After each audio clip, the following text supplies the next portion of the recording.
ऋचा जी, मेरे को एक सवाल, एक क्वेश्चन आया था। ये बोलिए ना। स्मृतिबद्ध नहीं, स्मृतिबद्ध नॉलेज और एक बोध जनित नॉलेज, ये क्या चीज होती है? श्रुतिबद्ध नॉलेज और बोध जनित। बोध जनित। हाँ, ये जैसे आप काफी बार बोलती है ना कि मैं सत्र ले रही हूँ तो नॉलेज कहीं से आता है, ऐसा। ये मतलब होता है क्या? ऐसा बोलती है क्या? उसके पीछे किसके? ये सब मत लगाइए। हाँ, सॉरी, क्या बोल रही? ओके।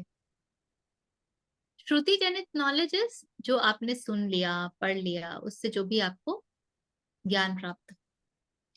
बोध जनित knowledge is that you which you experience, you find out, जो आपको चमक गया, जो सो बोध जनित नॉलेज आता है when your being is at certain level, depending upon the level at which you vibrate or your being is, you will get the knowledge.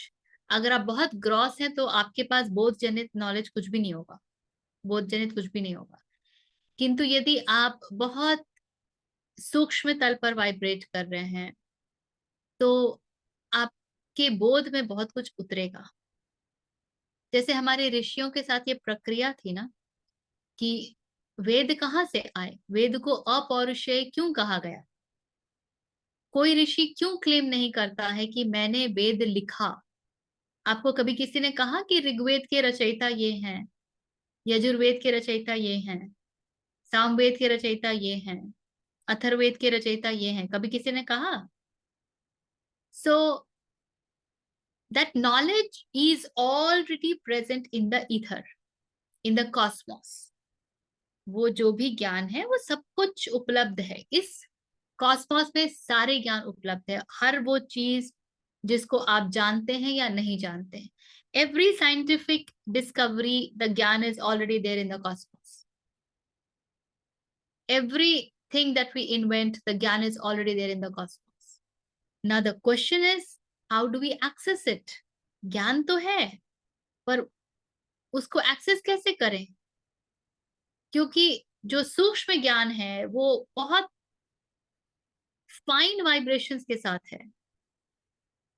अब ठीक वैसे जैसे आप रेडियो इंस्ट्रूमेंट को ट्यून इन करते हैं, there are all the kinds of radio waves around you. सारे channel चल रहे हैं ना आपके चारों ओर, पर सुन तो नहीं सकते। सुनोगे वही चैनल जिसके लिए आप अपने इंस्ट्रूमेंट को ट्यून करोगे।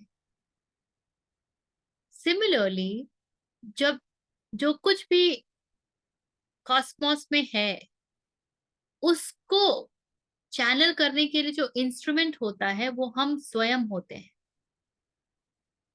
तो साधना में जब जब आप पतंजलि पढ़ रहे थे और उसमें हमने विभूति पाद पढ़ा था, जब महर्षि पतंजलि हमको बताते हैं कि फला पर धारणा करने से, चंद्र पर धारणा करने से नक्षत्रों का ज्ञान हो जाता है, इस पर धारणा करने से उसका ज्ञान हो जाता है।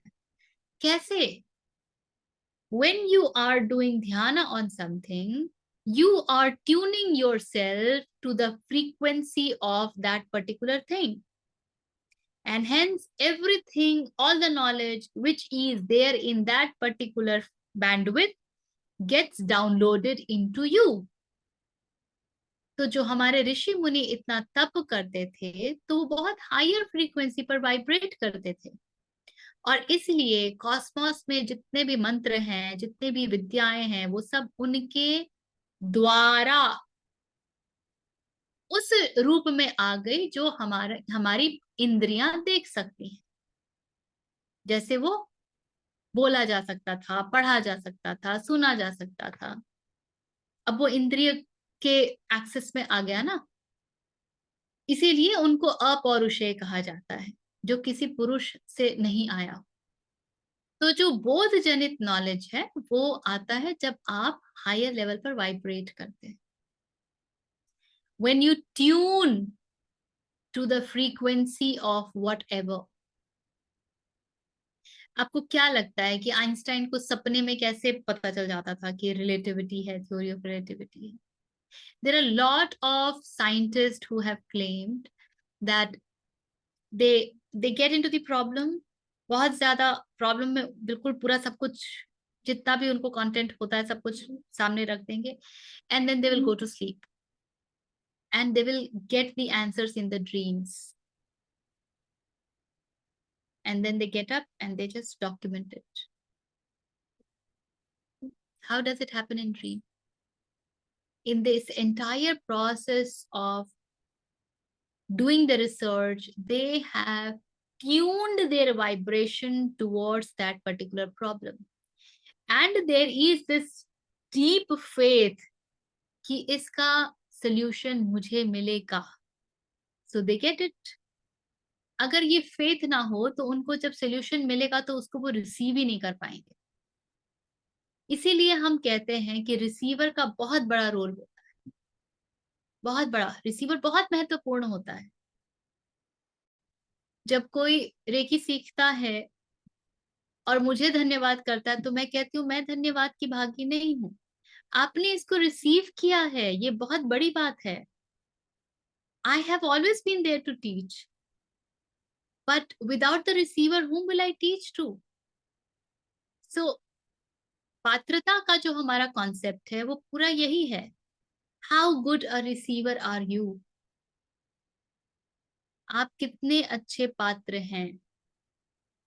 जब आप स्वयं से भरे होंगे कि मुझे ये पता है, मुझे वो पता है, मुझे ऐसे करना है, मुझे वैसे करना है, you are a very poor receiver. आपका, आप अपने स्वयं इतने भरे हुए हो कि आपका पात्र कहाँ खाली है, भरा हुआ तो है।